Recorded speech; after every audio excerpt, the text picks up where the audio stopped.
শিক্ষার্থী সকলকে সালাম জানিয়ে আমি আমার আজকের ক্লাস শুরু করছি। আশা করি সকলেই ভালো আছো, সুস্থ আছো, নিরাপদে আছো। আমাদের আজকের আলোচ্য বিষয় বাংলা কবিতা। কবিতাটির নাম হচ্ছে সাহসী জননী বাংলা। কবিতাটি লিখেছেন কবি কামাল চৌধুরী। কবি কামাল চৌধুরী 28 জানুয়ারি 1957 খ্রিস্টাব্দে কুমিল্লার 14 গ্রাম নামক গ্রামে জন্মগ্রহণ করেন।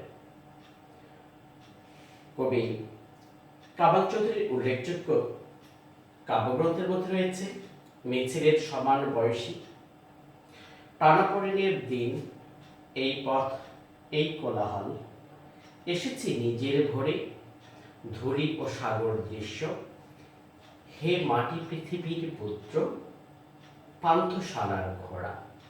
এছাড়াও কিশোর কবিতা হিসেবে তিনি লিখেছেন আপন মনের পাঠশালাতে। সাহিত্যে তাৎপর্যময় অবদানের জন্য তিনি বাংলা একাডেমি পুরস্কার সহ আরো অনেক পুরস্কার ও সম্মাননায় ভূষিত হয়েছেন। শুরুতেই চলে যাওয়া যায় কবিতাটির মূল প্রসঙ্গে। আমাদের আজকের কবিতাটি সাহসী জননী বাংলা। কবিতাটির মূল বিষয়বস্তু হচ্ছে আমাদের বাংলাদেশের মুক্তিযুদ্ধ এবং বাংলাদেশের মুক্তিযুদ্ধে বাঙালির সংগ্রামী চেতনার পরিচয়ই হচ্ছে এই কবিতাটির মূল আলোচ্য। আমরা কবিতাটি আলোচনার শুরুতে আগে কবিতাটির কিছু গুরুত্বপূর্ণ শব্দ দেখে নেই। তাহলে এই গুরুত্বপূর্ণ শব্দগুলো দেখে তোমরা কবিতাটি খুব সহজেই বুঝতে সক্ষম হবে। অসুর নৃত্য, এখানে অসুর নৃত্য কথাটি দ্বারা পাকিস্তানি হানাদার বাহিনীর অত্যাচারের তাণ্ডব লীলাকে বোঝানো হয়েছে। ফিরিয়ে দিয়েছি অর্থাৎ পাকিস্তানি হানাদার বাহিনী আমাদের উপরে যে অত্যাচার নির্যাতন করেছিল, আমরা তাদের সেই অত্যাচার নির্যাতনের জবাব দিয়েছি, তাই ফিরিয়ে দিয়েছি শব্দটি ব্যবহৃত হয়েছে। চিরকবিতার দেশ, এখানে চিরকবিতার দেশ বলতে বোঝানো হয়েছে বাংলাদেশকে। বাংলাদেশ কবিতার সৌন্দর্যের বিশাল এক পটভূমি।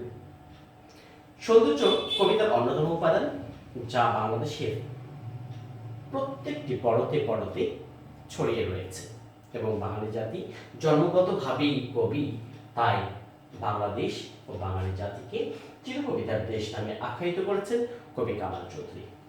বাঙালি অনার্য জাতি, জাতি হিসেবে বাঙালি অভিজাত নয়, অনভিজাত, নিচু বংশজাত একটি জাতি হচ্ছে বাঙালি।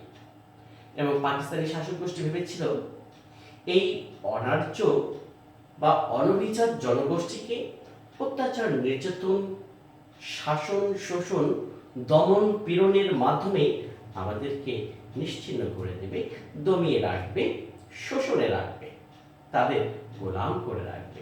কিন্তু না, তারা সেটা পারেনি। মহাপ্রতিরোধ অর্থাৎ তাদের সেই অত্যাচার নির্যাতনের জবাব দিয়েছি আমরা 1971 সালে মুক্তিযুদ্ধের মাধ্যমে।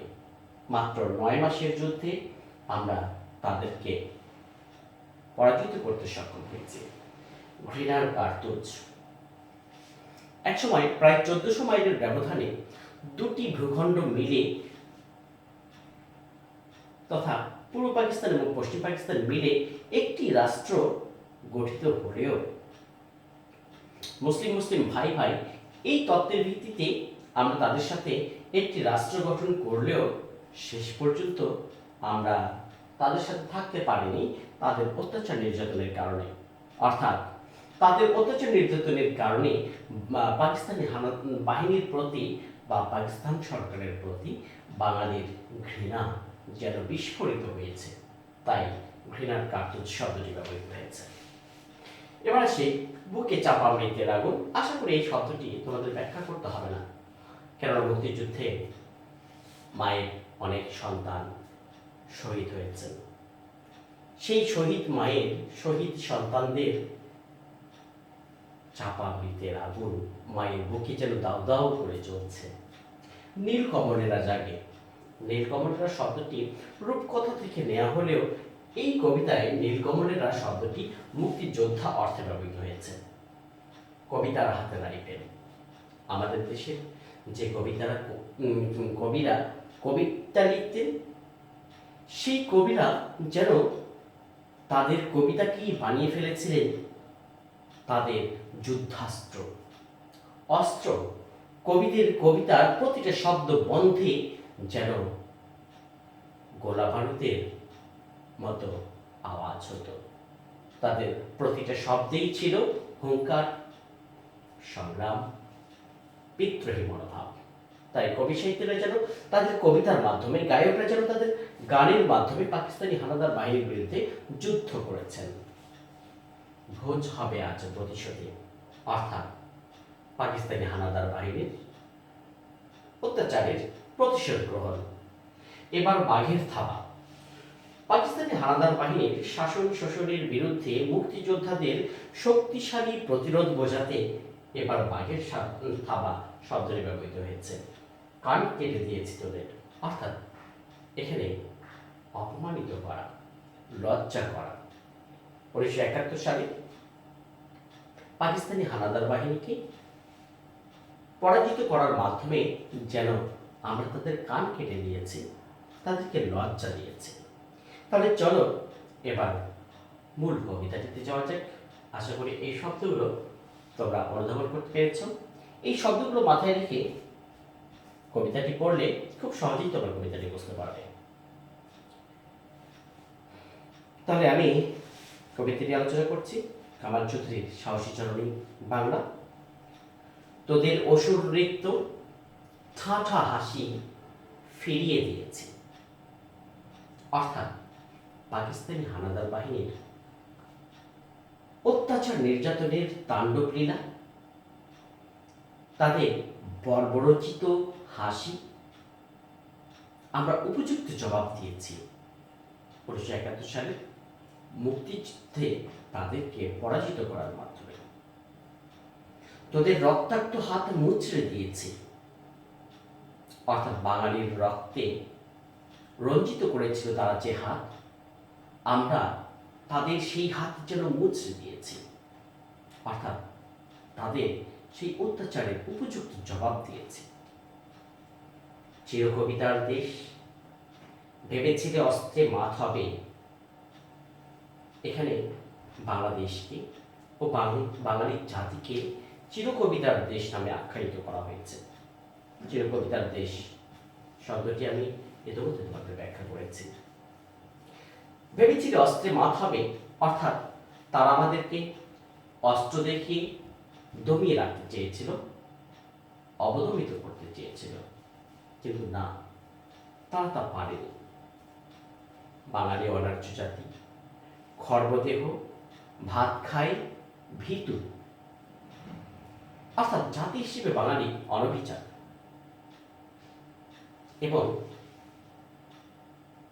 দৈহিক আকৃতির দিক থেকে বাঙালি জাতি খুব বেশি লম্বা নয়, খাটো প্রকৃতির। এবং বাঙালির প্রধান খাদ্য ভাত। পাকিস্তানিদের ধারণা বাঙালি জাতি অনভিজাত, খাটো প্রকৃতির এবং ভাত খাওয়ার কারণে অত্যন্ত ভীতু। কিন্তু কি ঘটল শেষে? কে দেখালো মহাপ্রতিরোধ? অর্থাৎ 1971 সালে এই অনভিজাত, খাটো প্রকৃতির, ভাত খাওয়া ভীতু বাঙালি পাকিস্তানি হানাদার বাহিনীকে, অস্ত্র শস্ত্রে সুসজ্জিত হানাদার বাহিনীকে মুক্তিযুদ্ধে পরাজিত করে দেখিয়ে দিল বাঙালি জাতি আসলে কতটা সাহসী। অ আ ক খ বর্ণমালা পথে পথে তেপান্তরে ঘুরে উদ্বাস্তু আশ্রয়হীন, পোড়াগ্রাম মাতৃ অপমানে কার রক্ত ছুঁয়ে শেষে হয়ে গেল ঘৃণার কার্তুজ। 1952 সালে সালাম বরকত রফিক জব্বার অ আ ক খ লেখা প্ল্যাকার্ড, ব্যানার, ফেস্টুন হাতে নিয়ে মিছিল করেছে, সংগ্রাম করেছে, আন্দোলন করেছে এবং তারপর থেকে বিভিন্ন আন্দোলন, সংগ্রাম ও মিছিলে আমরা এই অ আ ক খ বর্ণমালা লেখা প্ল্যাকার্ড, ফেস্টুন হাতে নিয়ে মিছিল সংগ্রাম করেছি। আবার দীর্ঘদিন বাংলা ভাষা ছিল রাষ্ট্রভাষার মর্যাদা থেকে বঞ্চিত। সেদিক থেকেও আমাদের ভাষা ছিল এক প্রকার উদ্বাস্তু আশ্রয়হীন। পোড়া গ্রাম এটি একটি যুদ্ধের পরিণতি। তারা আমাদের গ্রামের পর গ্রাম পুড়িয়ে ছারখার করে দিয়েছিল। মাতৃ অপমানে, আশা করি শব্দটি ব্যাখ্যা করতে হবে না, এটা তোমরা সবাই বুঝতে পেরেছ। কার রক্ত ছুঁয়ে শেষে হয়ে গেল ঘৃণার কার্তুজ, অর্থাৎ পাকিস্তানিদের অত্যাচার নির্যাতন চরম পর্যায়ে পৌঁছে গেলে তাদের প্রতি একসময় আমাদের যে ভালোবাসা ছিল, যে ভালোবাসা থেকে আমরা তাদের সাথে এক রাষ্ট্র গঠনের স্বপ্ন দেখেছিলাম, সেই ভালোবাসা আর ভালোবাসা রইল না, সেটি ঘৃণায় বিস্ফোরিত হলো। এবং বিস্ফোরিত ঘৃণা বোঝাতে, প্রবল ঘৃণা বোঝাতে কবি কামাল চৌধুরী এখানে ঘৃণার কাতর শব্দটি ব্যবহার করেছেন। সাহসী জননী বাংলা, বুকে চাপা মৃতের আগুন, অর্থাৎ এখানে বাংলাকে, মাতৃভূমিকে সাহসী জননী বলা হয়েছে। এবং সেই জননীর বুকে সন্তান হারানোর চাপা বেদনা, রাত জাগে পাহারায়, বুড়িগঙ্গা পদ্মা নদী তীর ডাকাত পড়েছে গ্রামে, মধ্যরাতে হানাদার আসে, ভাই বোন কে ঘুমায় জাগে, নীল কমলেরা জাগে। রাত জাগে পাহারায়, বুড়িগঙ্গা এবং পদ্মা নদী তীরে ডাকাত পড়েছে গ্রামে। এখানে ডাকাত বলতে পাকিস্তানি হানাদার বাহিনীকে বোঝানো হয়েছে। এবং পাকিস্তানি হানাদার বাহিনী মধ্যরাতে দল ভেদে এসে গ্রামের পর গ্রাম পুড়িয়ে দেয়, নির্বিচারে মানুষ হত্যা করে। তখন ভাই বোন কে ঘুমায়? কেউ ঘুমায় না। এবং রাত জেগে আমাদের কি যারা পাহারা দেয়, তাদেরকে কবি একটি শব্দবন্ধের প্রতীকে রূপায়িত করেছেন, নীল কমল, অর্থাৎ নীল রঙের পদ্ম। শব্দটি রূপকথার হলেও এখানে নীল কমল দ্বারা বোঝানো হয়েছে আমাদের দেশের তরুণ ও বীর মুক্তিযোদ্ধাদের, যারা সারা রাত জেগে সেই ডাকাতরূপী পাকিস্তানি হানাদার বাহিনীর কাছ থেকে আমাদেরকে মুক্ত করেছে। গ্রেনেড উঠেছে হাতে, আমরা সেই অত্যাচার নির্যাতন সইতে না পেরে এক পর্যায়ে গিয়ে তাদের বিরুদ্ধে অস্ত্র হাতে তুলে নিয়েছি, গ্রেনেড হাতে তুলে নিয়েছি। কবিতার হাতে রাইফেল।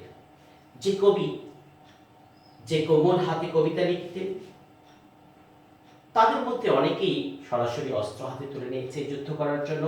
আবার অনেক কবি, গায়ক, সাহিত্যিক তারা তাদের শব্দবন্ধকে বানিয়েছে তাদের অস্ত্র। তারা যুদ্ধ করেছে তাদের শব্দের মাধ্যমে। কবিদের কবিতায় প্রতিটি শব্দ, এক একটি শব্দ যেন গোলাবারুদের মতো বিস্ফোরিত হয়ে প্রকাশিত হয়েছে। কবি সাহিত্যিকরা যেন তাদের কবিতার মাধ্যমে পাকিস্তানি হানাদার বাহিনীর বিরুদ্ধে যুদ্ধ করেছেন, বিদ্রোহ ঘোষণা করেছেন। এবার বাঘের থাবা, পাকিস্তানি হানাদার বাহিনীর বিরুদ্ধে শক্তিশালী বা প্রবল প্রতিরোধ বোঝাতে এখানে বাঘের থাবা শব্দটি ব্যবহৃত হয়েছে। ভোজ হবে আজ প্রতিশোধে, অর্থাৎ তারা আমাদের উপরে যে অত্যাচার নির্যাতন করেছে তারই প্রতিশোধের ভোজ হবে, আমরা তার প্রতিশোধ গ্রহণ করব। যার সঙ্গে যেরকম সেরকম খেলবে বাঙালি, অর্থাৎ যেমন কর্ম তেমন ফল, টিট ফর ট্যাট, ইট মারলে পাটকেল খেতে হবে। ওরা আমাদের সাথে যেরূপ আচরণ করেছে অনুরূপ আচরণ আমরা তাদের সাথে করব, অর্থাৎ হাতের বদলে হাত, চোখের বদলে চোখ, রক্তের বদলে রক্ত এবং জীবনের বদলে জীবন। খেলেছি, মেরেছি সুখে, কান কেটে দিয়েছি তোদের, অর্থাৎ আমরা পাকিস্তানি বাহিনীদের সাথে খেলা করেছি, যুদ্ধে মেতেছি, তাদেরকে মেরেছি এবং 1971 সালে মুক্তিযুদ্ধে তাদের পরাজিত করার মাধ্যমে তাদেরকে বিশ্ব দরবারে লজ্জিত করেছে, অপমানিত করেছে। এসেছি আবার ফিরে রাত জাগা নির্বাসনে শেষে, এসেছি জননী বঙ্গে স্বাধীনতা উড়িয়ে উড়িয়ে। অর্থাৎ সেই 1757 সালের পর থেকেই স্বাধীনতা আমাদের নিকট থেকে যেন ছিল নির্বাসিত। সেই দীর্ঘ নির্বাসন শেষে স্বাধীনতা যেন পুনরায় আমাদের কাছে ফিরে আসছে 1971 সালে। এবং আমাদের মুক্তিযোদ্ধারা 1971 সালের 16ই ডিসেম্বর মুক্তিযুদ্ধে বিজয়ের মাধ্যমে স্বাধীন দেশের স্বাধীন পতাকা উড়িয়ে উড়িয়ে তারা আবার আমাদের দেশে ফিরে এসেছে স্বাধীনতাকে হাতে নিয়ে। প্রিয় শিক্ষার্থী, আশা করি তোমরা কবিতাটি উপলব্ধি করতে সক্ষম হয়েছ। আমাদের কবিতাটির মূল বিষয়বস্তু বলেছিলাম আমাদের মুক্তিযুদ্ধ। আমাদের মুক্তিযুদ্ধের চেতনায় উজ্জীবিত হয়ে এবং আমাদেরকে দেশ গঠনে এগিয়ে আসতে হবে। এত সংগ্রাম, এত রক্ত, এত শহীদের বিনিময়ে যে স্বাধীন দেশ আমরা পেয়েছি, সেই স্বাধীনতা রক্ষার দায়িত্ব এখন তোমাদের, আমাদের সকলের। সকলকে ধন্যবাদ জানিয়ে আমি আমার আজকের মতো ক্লাস এখানেই শেষ করছি।